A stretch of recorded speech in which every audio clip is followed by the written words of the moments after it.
and then we can get started. Perfect. Okay.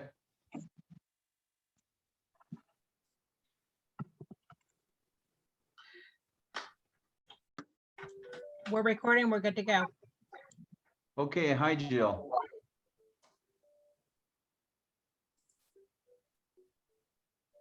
Good evening.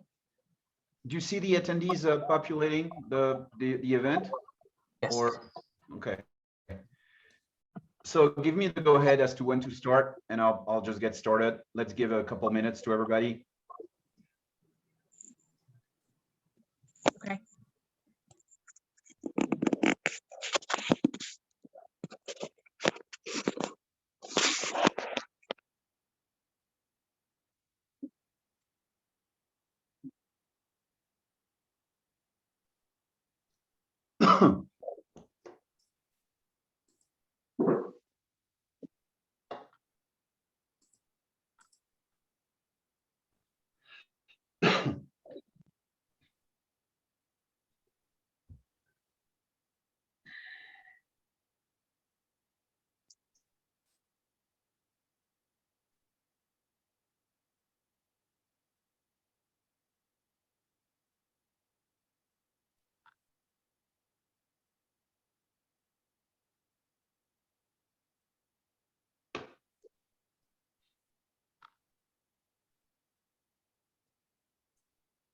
Seventeen, 18. Yeah, let's go ahead and jump in and get started. And All right. Let me check something real quick here. Here we go. All right. Let's get started with this. So good afternoon and thank you all for attending this webinar. Today we will be discussing ransomware and the repercussions of the Colonial pipeline cyber attack. As we would love this event to be as interactive as possible, please make sure to enter your question or comments in the Q&A section, which you'll find at the bottom of your screen. And please avoid entering anything in the chat section unless you want to interact with somebody, part of the audience, individually. So about who brought you this today. So this is done by the Association of U.S. Cybersecurity Forces, the AUSCF, and the Tortora Brayda Institute for Partnership Excellence. So a quick word about these two organizations. First, the AUSCF is a nonprofit association for cyber professionals from the military, other federal agencies, members of the civilian community from all industries, who also serve in the interest of national security within cyberspace. The AUSCF advocates for positive changes to laws and policies that better serve their members and help reduce the gaps between private and public cybersecurity efforts. Onto the Tortora Brayda Institute for Partnership Excellence. This is an international think tank for partnership development. The organization engages business, cultural, academia, government, and other thought leaders worldwide to reshape and develop collaboration and partnering practices with the goal to improve and secure businesses, critical infrastructures, and economies. And an extra note, the Tortora Brayda Institute has a specific focus today on cybersecurity and artificial intelligence. Moving on to our panelists today, we have three panelists, all with a very deep level of expertise on the subject at hand. And I will start with Lucian Niemeyer, who's an Air Force veteran, former Senate committee staffer, and most recently Assistant Secretary of Defense working at the Pentagon and the White House on a full range of threats to our nation, including the cyber risk to critical infrastructures and facilities. Lucian is currently the CEO of a nonprofit organization called buildingcybersecurity.org, which aims to advance cyber safety in a smarter world. Onward to James Taliento, a veteran of the cybersecurity industry focused on offensive cyber operations and threat intelligence. JT applies specialized threatcraft to develop and enhance a unique array of intelligence-driven capabilities. And in under a decade, JT has funded multiple cybersecurity startups, worked in the intelligence community, and has advised companies and governments across the globe on how to shape their perspective and approach to securing their digital assets. And finally, we have Guillermo Christensen, a partner with the law firm Ice Miller LLP, and an office managing partner for Washington, D.C. Guillermo combines his expertise as a CIA officer and a diplomat to advise companies and boards on cybersecurity and national security law. Guillermo has handled ransomware and nation-state incidents for clients in the US and internationally, helping with the entire incident response chain to and including negotiating with the cyber criminals for the payments of ransoms. Guillermo is also a frequent speaker on national and international security topics and has been testifying on cybercrime for the US House of Representatives.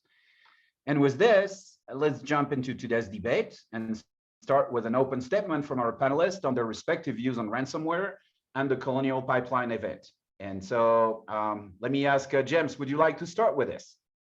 Sure, absolutely. So just say thank you all for attending. Ransomware is not a new topic, but the progressive model and I'd say the trajectory of the attacks have had an increasingly large impact on organizations across the globe, more so in the United States, as we're seeing on a regular basis. The Colonial pipeline in particular highlights some of the implications of ransomware, but we're only scratching the surface. You know, I think experts in the industry have known for some time that there are broader, more devastating impacts that could affect our food and fuel supply chains and even human life. And, you know, I spend my day to day researching these threats, coming as close to them as I possibly can within the confines of the law.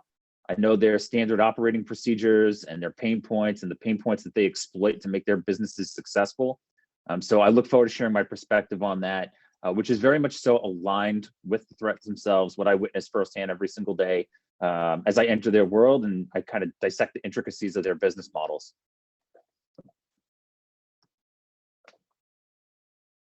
Lucian or Guillermo, you want to add to this a little bit, please?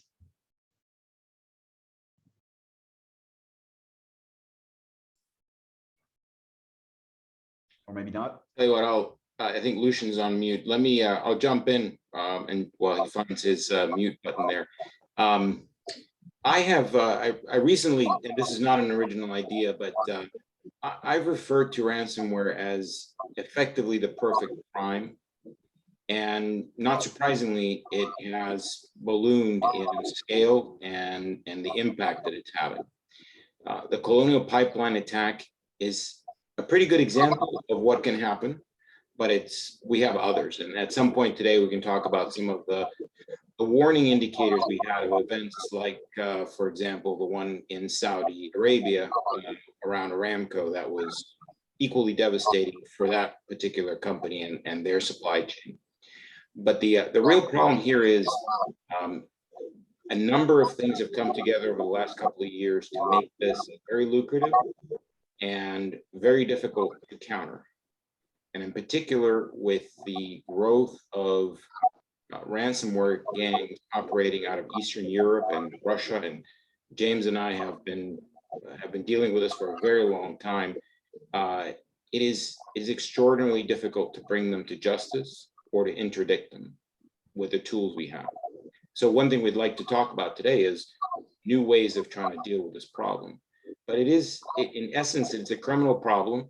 It is also fueled to some extent by the technology and the capability that nation states have been developing and have been making their way into the criminal underworld. And by the way, that includes technologies that we accidentally lost, the US government accidentally lost, but also things that the criminal underworld has developed, including by the use of very capable cryptographers to develop much better encryption than the early one that we had. So. Lucian? Yeah, I did find the mute, but thank you so much. First of all, I do want to appreciate the Institute and the association for putting this on this evening.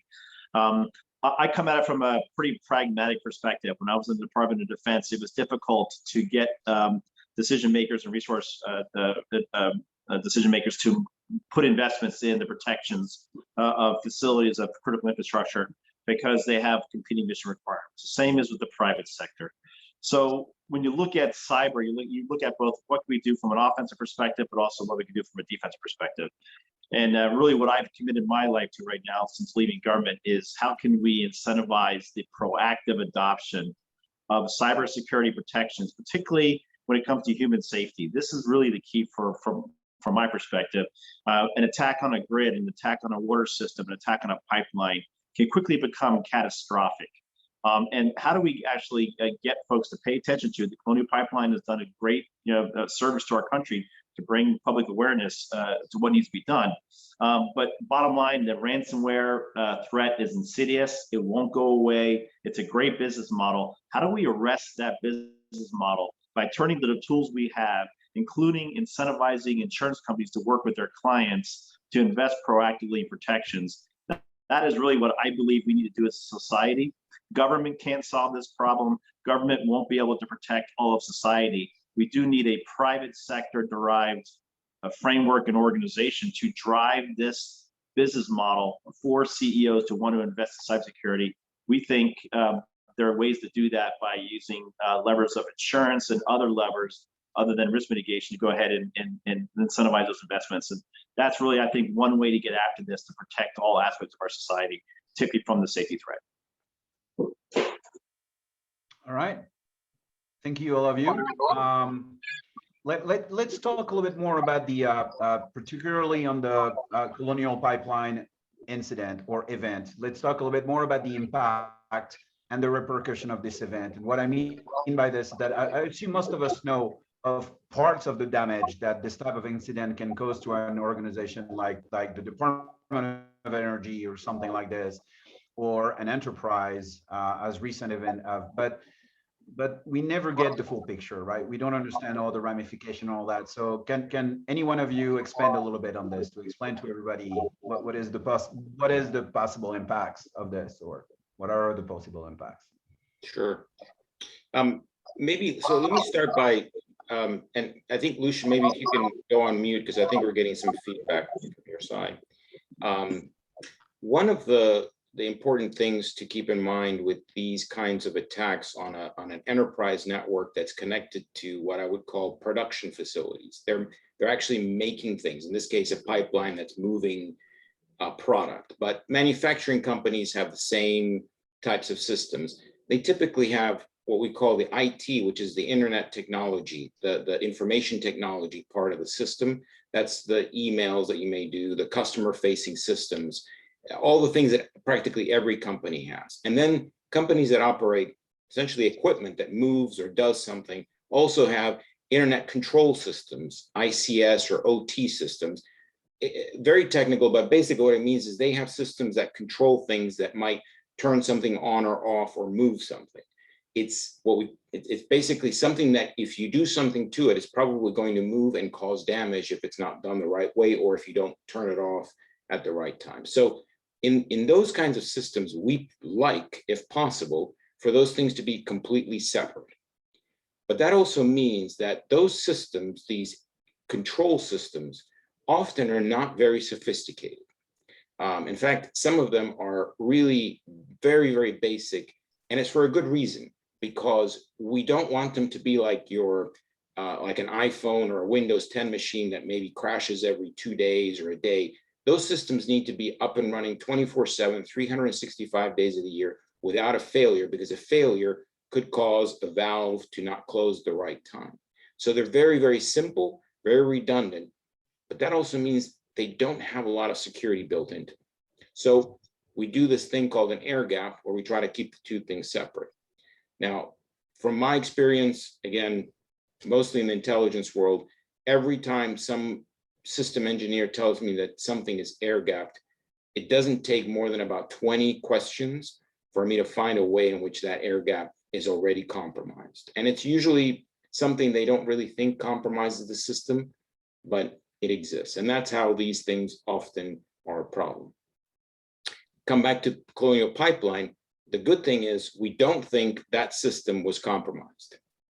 But if you can't sell and if you can't move the product because you don't have the customer facing tools, it's as if you turned it off. And that, in fact, is what's happened elsewhere. So these air gaps are really a fictional defense that no one should really rely on in the business world. Get back on unmute, Lucian, please. Lucian. you're still muted. Sorry. Yeah. Hey, let me add to that real quick. In our society, we're adopting smart technologies in everything we do. Smart vehicles, smart homes, smart cities, smart buildings. So the idea that we can air gap these systems, the goal to create a smart community is to be more efficient, more effective. So you really don't have the decision or the ability to be able to air gap your IT from your OT, which is, what was brought up earlier. And more importantly, it's not what society wants. We're moving towards more robotics, more integrated systems. So really the goal here is, as opposed to coming up with the defense systems of the past to include air gapping, we've got to look for more proactive ways to ensure that the IT-OT interface and the smart capabilities we want are protected. And that's really what you saw in Colonial. Colonial was a matter of a smart building system that was tied to the meters being compromised. We're never going to be able to undo that. We're going to want to have more of that. How do you ultimately create a framework that can protect that interface, protect those OT from a ransomware or being seized? And that's really what we need to be concentrating on as a lesson from Colonial. Just one short comment on that, and just for anyone who's unfamiliar with the implications of ransomware, but what it actually is, and the way to always think about ransomware or extortion attacks is that they are an attack on availability.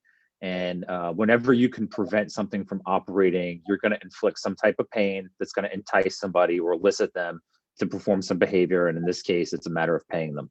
Prior to ransomware, a lot of extortion attacks consisted of traffic amplification attacks or DDoS, where they would just flood networks and computer systems with tons and tons of network traffic, grinding them to a halt and extorting these organizations for money, just to bring these systems back to life. So you figure if you had an e-commerce site that was just being bombarded with traffic relentlessly, those system owners will do anything it takes to get that system back online, as it's going to cost them, tons and tons and tons of dollars that they're actively hemorrhaging. And the same thing goes for ransomware. The longer these guys can keep a system offline, especially critical infrastructure, which has, of course, stronger pain points, if you will, they're going to entice or elicit a faster reaction and a larger payout. And one other point I'd make is, before World War II, we saw the way that the military conflict was going to develop by looking at the Spanish Civil War. We've had an opportunity to do the same thing here. We can see how the Russians have been targeting countries like Georgia. The Ukraine is essentially what we would call a live fire range for cyber warfare. And pretty much everything they try there, you're going to see it migrate somewhere else. So for example, to James's point about the way that ransomware works and attacks that preceded ransomware, the Russians in the Ukraine have combined DDoS, so this type of attack that basically makes you blind on the internet from the ability to see your customers to get to you, as they attacked one of the electric utilities there, shutting them down. Interestingly, also to Lucian's point about smart cities, the Ukrainians had not yet migrated their systems so much into technology that they lost the ability to go and pull the massive levers to bring things back online. So they could send a couple of guys out in a little, 4x4, get out there and turn it back on. Our systems are much further along. So after those attacks in the Ukraine, we sent a lot of people over there to examine what had happened. And we learned a lot about these things, but we also learned that our systems perhaps had already become too vulnerable to that kind of an attack. And it's one of the reasons we are very concerned about all of the activity we see, the reconnaissance that we see, and we don't know exactly who's doing it, but all over our networks. And they keep dropping these bits of software that are a little bit like sensors that allow them to detect and to perhaps burrow in and be able to go there when something happens, so, a geopolitical crisis or something else. Another way to think about it is the battlefield isn't over there anymore. It's all around us, and we're in the thick of it, and there's no way to get around that. Yep. Yeah, Guillermo is absolutely correct. The National Defense Strategy 2018 clearly articulated that we should expect domestic attacks to our tech-heavy industries and our tech-heavy infrastructure. Secretary of Defense recognized that we are a tech-enabled military. That's what gives us an advantage over our peer competitors, mainly Russia and China. So therefore, those two entities, if they want to engage us, the first thing they're going to do, they're going to try and neutralize our tech, and that is going to be with attacks to our critical infrastructure, meaning electricity, and through cyber attacks to disable some of the things we rely on to be able to prosecute or in conflict. So absolutely dead on. That's exactly what we were looking at in the Department of Defense. How do we counter that? How do we get after it from both an offensive perspective and a defensive perspective? All right. Thank you, gentlemen. Maybe some of you have this knowledge and maybe you can share it. So I'm going to ask this question anyway. Can you talk a little bit about the anatomy of this attack itself and specifically for the Colonial pipeline event?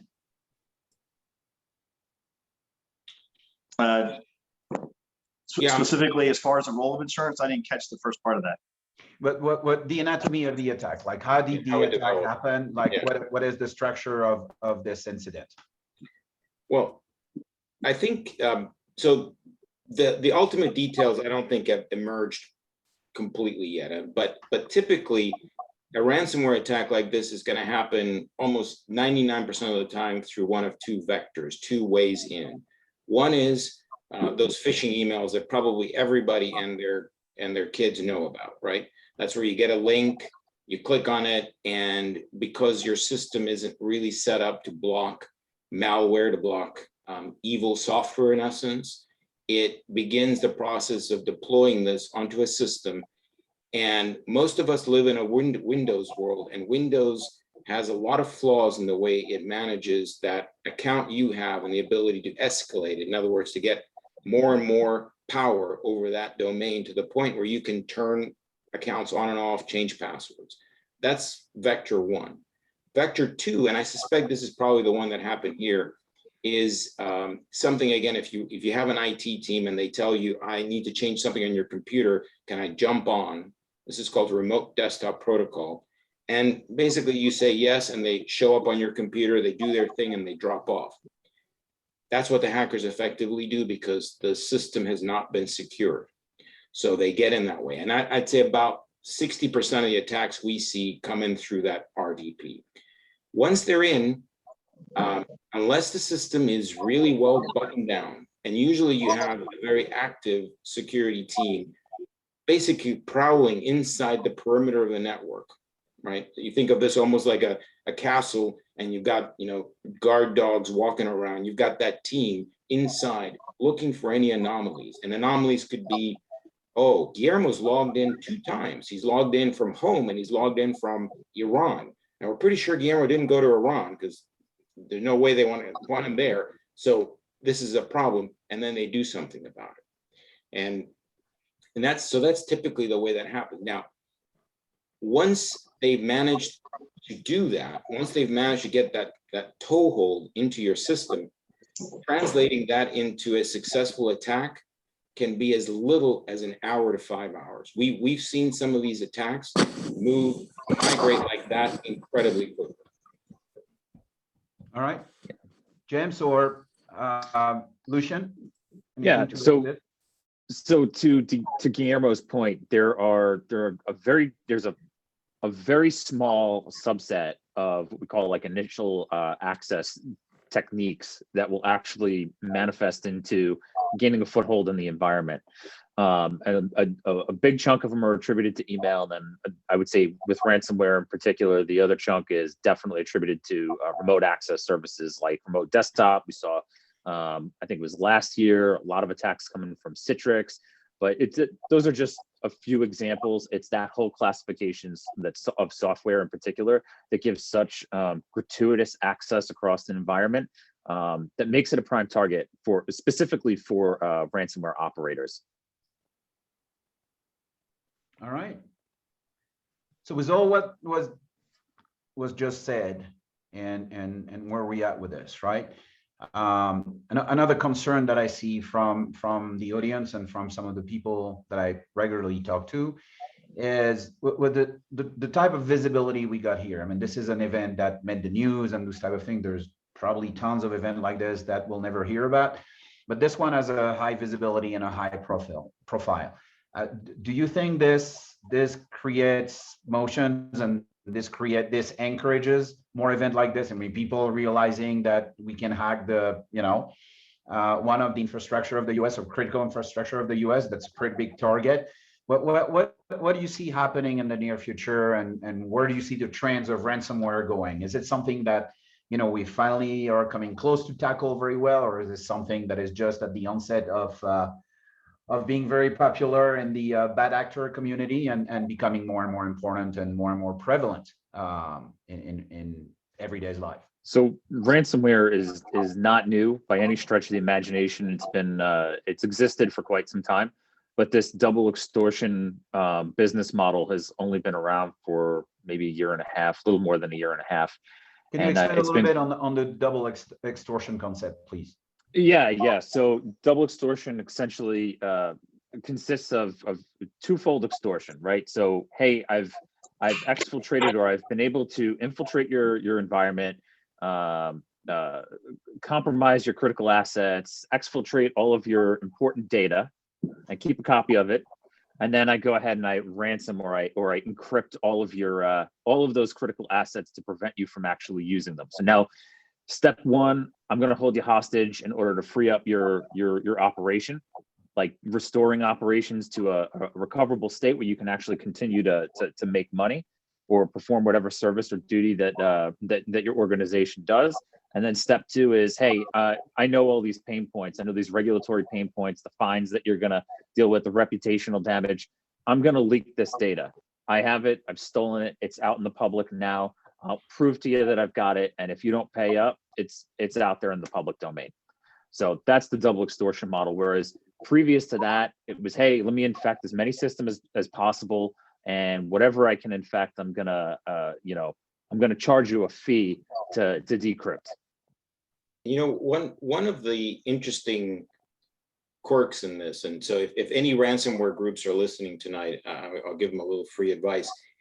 When I handle these incidents for clients, and I'm typically we call them breach coaches. We're basically the kind of the generals on the battlefield, directing all the different pieces, the forensic teams, the PR, the internal resources, doing it under legal privilege. So it's the best way for the company to operate. But when they have exfiltrated the data, it changes the dynamic, because then I have to tell the client, look, we can get your system back, but your data is out there. And so you have the entire mess of having a large exfiltration of data. It could be personal information, trade secrets, whatever it is. And in some cases, that actually reduces the likelihood we're going to pay, because that data is now compromised. We have to assume that. If the attack is one where I can point and say, based on the logs, based on all the telemetry that measures everything that happens on a network, they encrypted the data in place and they didn't take anything out. My job and the job for the client is actually easier, because we're going to say, look, if we have to pay to recover, that's it, we're done. We don't have to go and deal with telling somebody that this happened. We don't have to worry about this data being out there. So in some ways, the double extortion sometimes makes it more difficult for us to deal with a ransomware attack. And there's another point here that I think is also very important, is a lot of times people say, well, but we have backups. And for every time that is the answer that someone offers in the middle of this, I'd say about 95% of the time, it's not a solution, because especially small and medium-sized companies, their backups are a theoretical possibility that they don't test. And when they test it, they find out it didn't work the way it was supposed to. That's basically the capability side.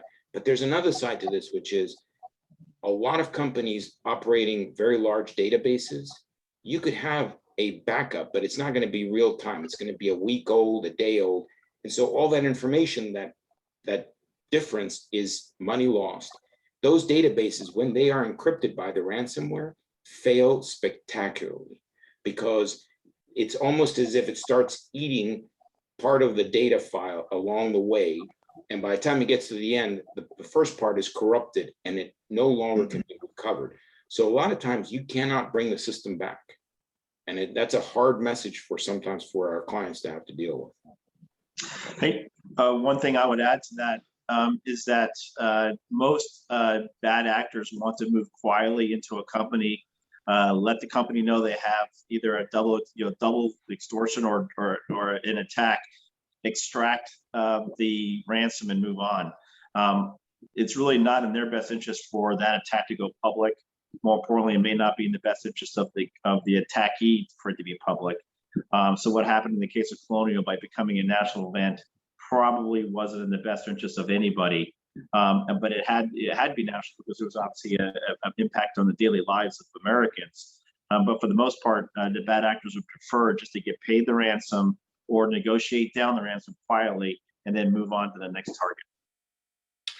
Well, and I'd be very curious to hear James's perspective on this, because there are probably maybe about 20 groups out there. I mean, the number fluctuates. It's hard to know. A lot of them have different names, but they're all the same people, and usually the masterminds may be the same. It's a fascinating underworld, but a couple of things here. First, many of these guys, and they're all men, I'm pretty sure.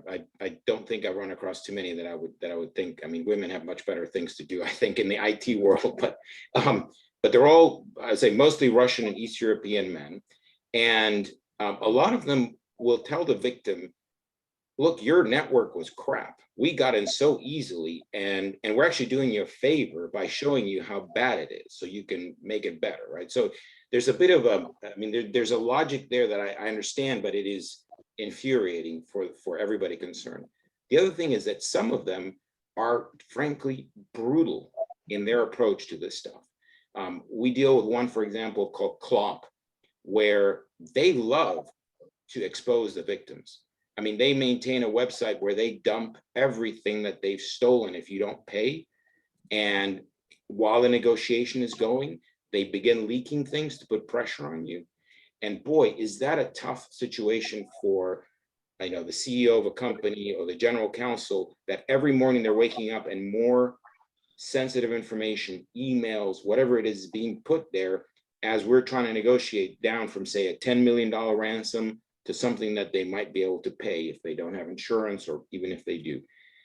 It's just truly something that I hope no one that's listening today ever has to go through, because there's just nothing we deal with where it's 100% certain that you're negotiating first with a bunch of criminals who are very, very good at what they do. And there's nothing, practically speaking, that law enforcement, and we're working with law enforcement all the time on these, but there's very little they can do, certainly real time and even months after, to try to do something about this.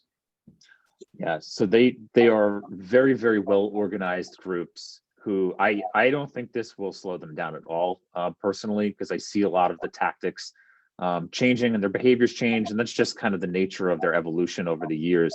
I think what's going to happen is they'll adopt some different methods of disseminating the stolen data. I think they're going to, in general, cybercrime practice, there's a growing trend of maintaining 6 degrees of separation from your business. And we're starting to see more automation take place. There are new groups that are coming out. They're creating bots. They're leaking things on, different messaging and chat platforms. So they're going to start steering away from direct interaction, and they're going to start just automating these businesses. I think that that's going to be a growing trend for sure. Their operational security is going to improve dramatically as a result of this particular event. They will probably draw a hard line with the cryptocurrency or cryptocurrencies rather that they are willing to accept, which will also be even more challenging for the victim organizations, as it's very difficult to get some of those currencies. They're not actively traded on any exchange that's legal for sure. You can get it.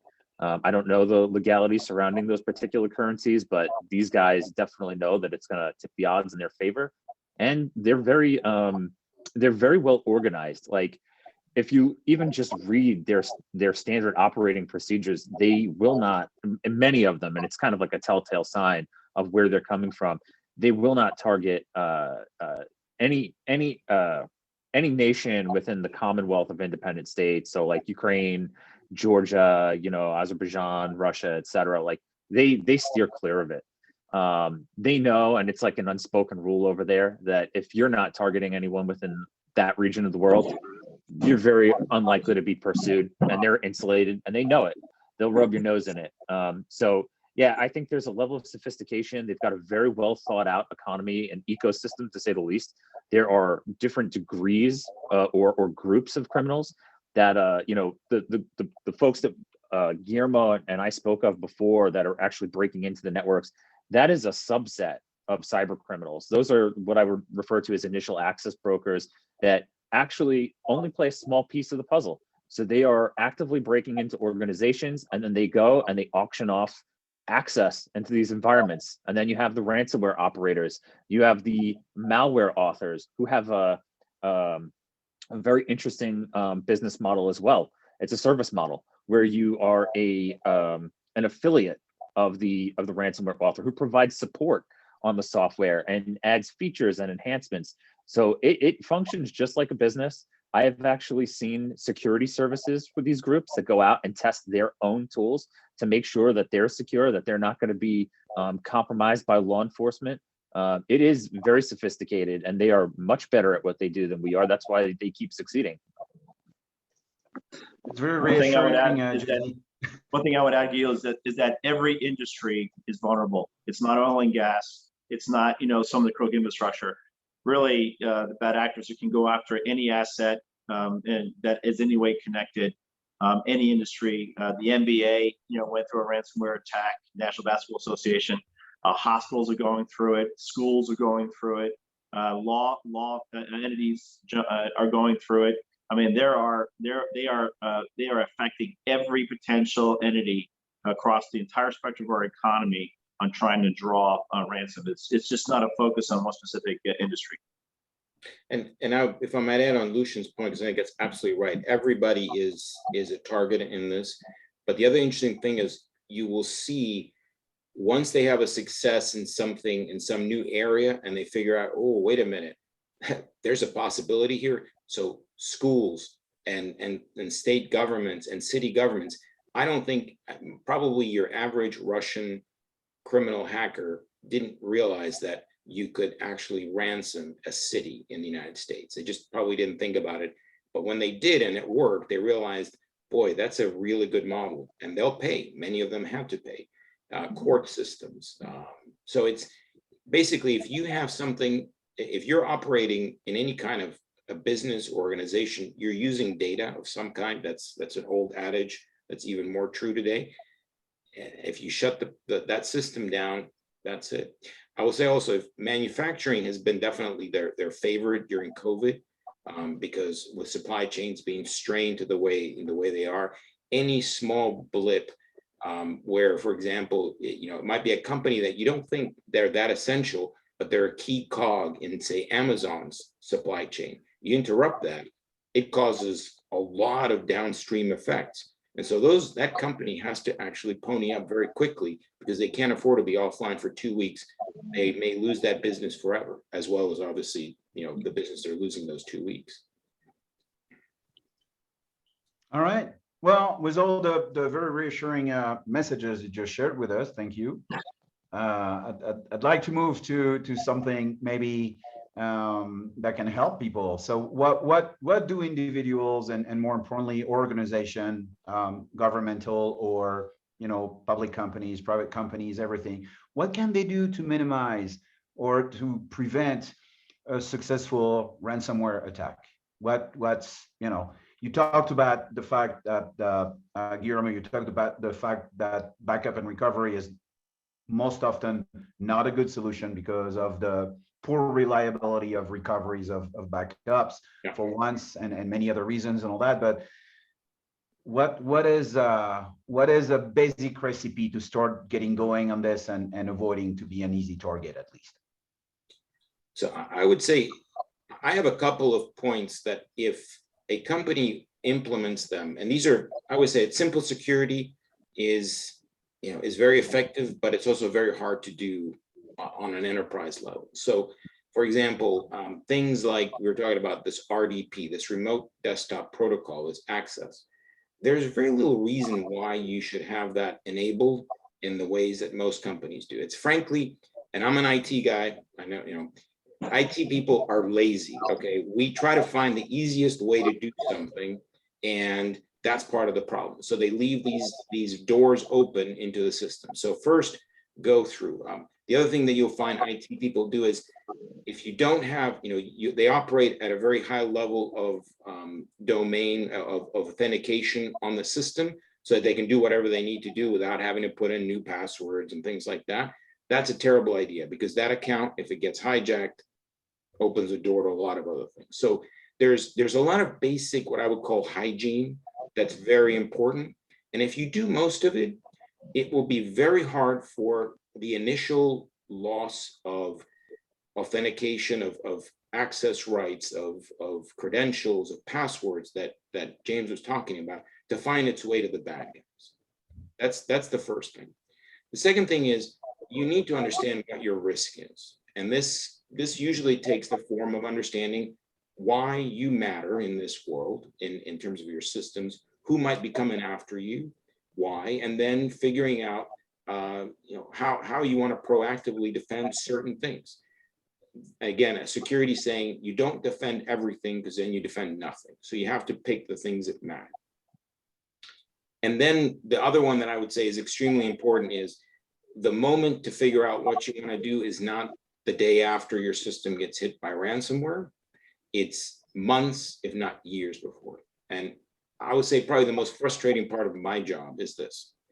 We will have clients where we will say, we should do this. You're in that area of risk that we're talking about. You haven't had an attack yet.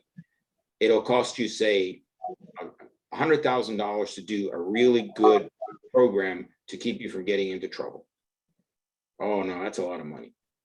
2 months later, they're paying a $5 million ransom, plus they have to reconstitute their system. Maybe it's a $7 million hit. I don't remind people, obviously, of what happened before. We move on, but this is so prevalent because there's a lack of understanding. And I hope these kinds of sessions can get people thinking this way. And obviously, the pipeline attack helps in that. But that's just really, really important. Okay, so I got to follow up with that. That's exactly the mission statement for the organization I'm working on, buildingcybersecurity.org. We are realizing that it's tough to get that initial investment, to get that CEO, not the CIO, to invest in those protections that was just pointed out, without a real incentive. And that incentive can be driven by the private sector. And that's really what we're doing. We are aligned with the leading real estate owners and insurance brokers of the world. Right now, the cyber insurance world is in a little bit of peril. So the goal is, how do you get an incentive to that CEO? We believe the answer is, if you proactively invest in cyber protections, you'll see a reduction on your cyber insurance premiums, which are going up right now by the month. And the goal here is ultimately to take a similar method that insurance companies use right now for incentivizing you to put a home security system in your home or to drive better. As you know, there are programs now where insurance offer incentives. We believe that same business model can be applied and with pressure from insurance companies to clients to make those proactive investments and get a firm return on an investment. And that is really, what we believe we can put in place. That framework that Guillermo mentioned, those controls, that hygiene list, plus some other things, create an overall framework that insurance companies will say, if you implement this, if you are at cyber platinum, cyber gold, cyber silver, cyber bronze, we'll give you a reduction on your insurance rates. We believe with the exploding ransomware attacks driving insurance companies to look for better solutions, this is the way to go to raise the bar for cybersecurity across all sectors of society. How far are we from that, Lucian, you think? Yeah, so we have a technical team of the leading experts from various entities, former NSA folks working with us, Center for Internet Security. We're also working with International Society of Automation. We are a mere few months away from being able to take our first framework and we're applying it to the built environment, particularly in real estate, because we feel they have the biggest risk. One thing that was mentioned earlier, the bad guys are looking for the biggest payoff with the biggest weakness. It may not necessarily be an infrastructure. It may be the value of real estate combined with the weakness they have for cyber safety and cybersecurity. We're targeting that as our first market to get that framework in there. And it's a safety framework. It's a human safety framework.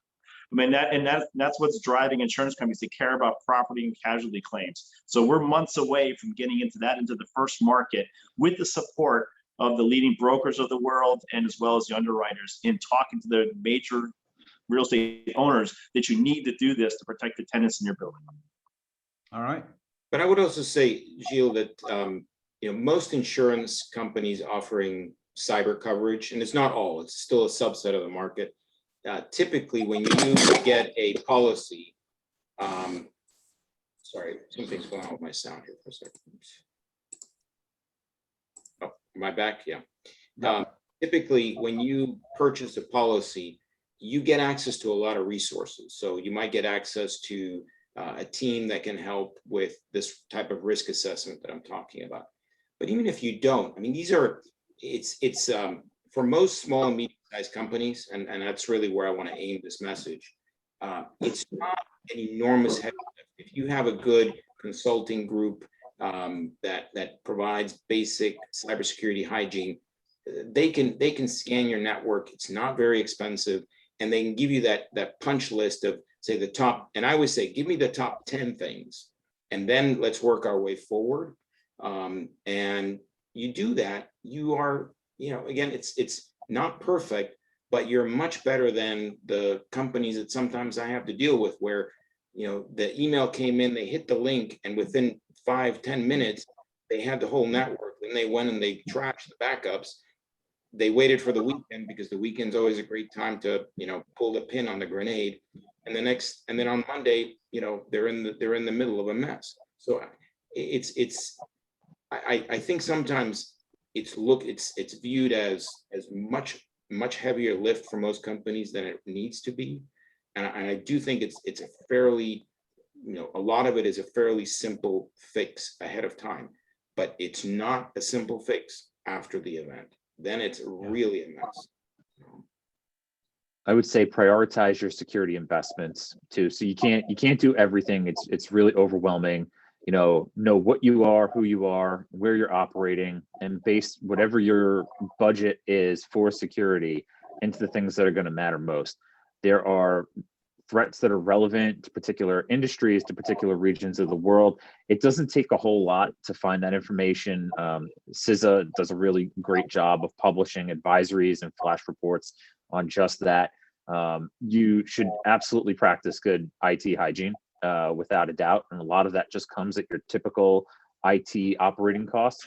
And then when you have to start expanding or spending more money in these sometimes what appear to be daunting investments on endpoint security technologies or email security technologies, really understand what you're trying to protect against. Don't just get the latest and greatest security tool. There's a lot of companies out there that are pushing a wide variety of products because it's just such a hot industry right now. We're all kind of, I would say we're taking advantage of it as an industry for sure.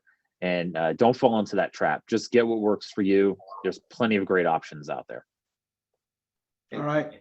And maybe one kind of more consumer guidance kind of topic. I really like when my clients can break the two pieces apart in terms of buying technology and then getting someone to tell them what are the threats and what are they trying to do. Those should not be done by the same people. There's an inherent conflict of interest there. And the other thing, as James said, is some of these technology tools are very problematic to set up right. But even more importantly, I have seen security teams buy several different sets of tools because they think if we spend a lot of money, we're going to get security. And some of these tools actually conflict with each other and create more problems than having a good, well set up basic system. So basic security done well is great. It's not easy though. All right. We're coming close, and I'm not saying a lot more questions here on the Q&A. So I'm going to throw this one in, and you guys have 5 minutes, no more than that. So from a policy and enforcement landscape, we talked about this, a little bit, but and Lucian, you've expressed some strong, preference here about governments and all that, but it's a big issue, and it affects, enterprise of the economy, all industries, as you guys mentioned, right? And also affects critical infrastructure as well as government organization, right? So what is the current state of the nation here today? What are governments with an S doing about this, and what are they currently doing, and what do you think they should be doing? And what is the state of international collaboration? I know we talked about this, and I know there's areas of the world where it's hard to try to have some form of collaboration, aka Russia, for example, probably China as well. But what's your take on all this in a nutshell, if you don't mind? So as a non-policy maker, I'll give you my perspective of it, and I have very little insight into that world. But it seems to me as the countries that turn a blind eye to the criminals are the ones that are, where it's really proliferating. So you see a lot of this from Russia, North Korea, China. My personal opinion, I get a lot of eye rolls with this, is we need to be more disruptive. We are a very capable nation. I like the idea of hack back and active defense. I think it needs to be done very carefully. There needs to be a lot of policy and governance around it, but I think it's time that we turn the tables a little bit. That's my opinion. I think we've just been sitting back for too long and taking our licks and not doing enough to, really defend ourselves the right way. All right. I couldn't agree more with that. I think we're seeing a lot of statements, a lot of studies. I mean, there's one fantastic, like 800-page, maybe not that long, but 80-page, look at ransomware.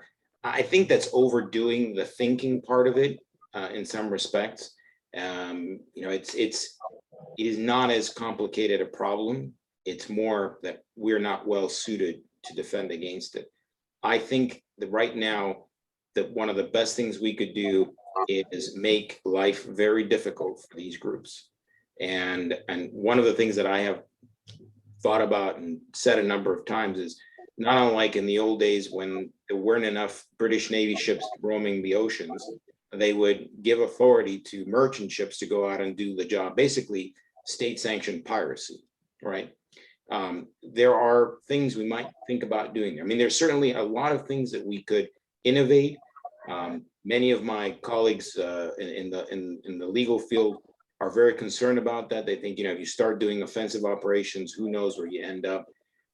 There's a lot of room between not doing anything and where you might be effective that we are not trying. So that's one part of it. The other part is on the international cooperation, Gilles. There's actually a decent amount in the intelligence world. We talk about the Five Eyes Alliance. That's basically the British, Australians, New Zealand, Canada, the United States. Very close cooperation that's always existed there. It's also very close in the law enforcement. So a lot of the big takedowns of criminal networks are usually international, usually have some component of that. The Dutch are very good about that because they had a lot of the stuff in Holland and in the Netherlands. But obviously the real problem is always going to remain. I think Dmitry Alperovich, who is a very, very well-known security research, says, this isn't an internet cybersecurity problem. It's a Russia, North Korea, Iran, Syria problem. And I think that that's downplaying some other aspects, but it is a very good point that this is really, we have this problem because those countries are not working on the same rules as we are. So, all right. So I'll add on a little bit here because I'm spend a lot of time both in Congress and in the executive branch. I don't have a lot of confidence that governments at any level are going to be able to respond as quickly as we see the threat emerging. I mean, ransomware attacks have exploded in the last year. It's difficult to get government policy to respond to that in that amount of time. The government standards organizations we have are slow to develop new standards. Right now, you've got around the world, Singapore is working on an IoT, an Internet of Things standard. It's going to be a minimum compliance standard. Even the standards that have existed for cybersecurity in our utility industry here in the United States, called SIP standard, Critical Infrastructure Protection Standards, are behind the times to the point utilities are having a hard time using them. So I'm not as confident as others may be that governments at any level are going to be able to adequately address this emerging threat. Yes, there are definitely things we can do to interrupt international currency flow, to make it difficult for them to complete the transactions. But I really do believe that the private sector, if you can create markets, has a way to protect themselves, and by implementing just better hygiene and better practices that we haven't fully explored. So I've even though I've come out of the Department of Defense and I was working on infrastructure and IT protection standards, with some other folks, I really do believe that the private sector has a better opportunity, much more flexible, much more fluid, and much more effective in creating a framework that can negate or mitigate the threat of ransomware attacks. All right. Thank you, gentlemen. So we're coming up to the end, and let me check if there's any new questions. No, we're coming up to the end of the event, and I'd like to maybe ask you guys for a couple last words of wisdom or advice here. If you were to summarize all of this into a couple sentences, what would this be? Who would you like to start? Go ahead, Lucian. Yeah, I think first of all, fantastic opportunity to raise awareness. It is a very complicated issue and it's fast moving. I would just ask anybody who's listening in to look at what can be done proactively and with an incentive to really drive better hygiene, better protections across all the board. There are solutions out there. Find out what those are. It may not be buying every product that every company is trying to give you, but figure out what you want to get done, where your existential threats are, what is the impact to your business is most critical, and then figure out ultimately exactly how to hit that in a prioritized way. I'll leave it there. James or Guillermo? Sure. So I would just say this, if this talk doesn't get your attention, the ransomware operators will, for sure. So do the necessities, cover your butt, do basic IT hygiene, make some investment, and educate yourself exactly on what it is you need to do and how you need to prioritize it, and that'll just make you a more difficult target. Yeah. And my last kind of comment here is ransomware is one version of this. We've been dealing with all kinds of other things. I guarantee you the bad guys of all kinds are coming up with the next version, the next iteration of this. They'll exploit something about what we're doing. I'm very, very happy to be part of the AI, artificial intelligence ISAO effort that Tortora Brayda has put on, and we're looking at AI is a tool for both sides. I'm worried that it's actually going to be better for the offense in some respects than for the defense. So we got to watch that. But it's just, as long as we are an internet digital economy, and we're going to be that way because there is no alternative, this is just going to be the way it is. And then the last thing I would add, by the way, is on the Association of US Cyber Forces, just to put a little bit more of a plug in for them. I am part of that organization. I'm sort of the outside general counsel for them, and it's a great group. If anyone listening today is involved on either in the Defense Department side or in the development of US Cyber Forces, get in touch with us. You can find us on the internet, on the website there, or through Gilles and his colleagues. I think it's a great organization that we want to grow into something really powerful. And we'll cater to that. So, all right, I think we're coming pretty close to the end. We have a couple minutes, so I'd like to, well, first of all, thank you guys, because this was certainly full of insights, and I do hope that every attendee found value in this event, first of all. So I would like to thank you for sharing your experiences and your expertise with us, and of course for your time today. I'd like to thank all the attendees. I really, really hope this was beneficial and that you had a good time as well. This is a first for us. There'll be others, so we'll contact you again and try to help you and teach you or share more with you, hopefully. And finally, I'd like to thank also Jill Whiteman, who's and Miguel Garibay. They're behind the scenes here, but thanks to them, we could have this event. They made it possible, and they made it absolutely flawless. So thank you very much for the two of you to do this. As Guillermo mentions, if you're interested in the AUSCF, And if you're interested in following or participating in the work of the Tortora Brayda Institute, I would suggest going to their website and check with them. But I realize maybe you don't have their website. So what we'll probably do after this, and Jill, let me know if this is feasible before I say something stupid, is send you their website information so that you can go there. And specifically for the institute, which I'm a part of as well, you can become a member. It's a think tank, and either benefit from the work we're doing and or participate into the work we're doing. This comes as no fee. There's just a form you need to fill in, and from there you can become a member and participate to all our events. So that being said, this is it. Thank you everybody again. Enjoy the rest of the day wherever you are, and stay safe. Health-wise and virtually wise, or digital asset-wise as well.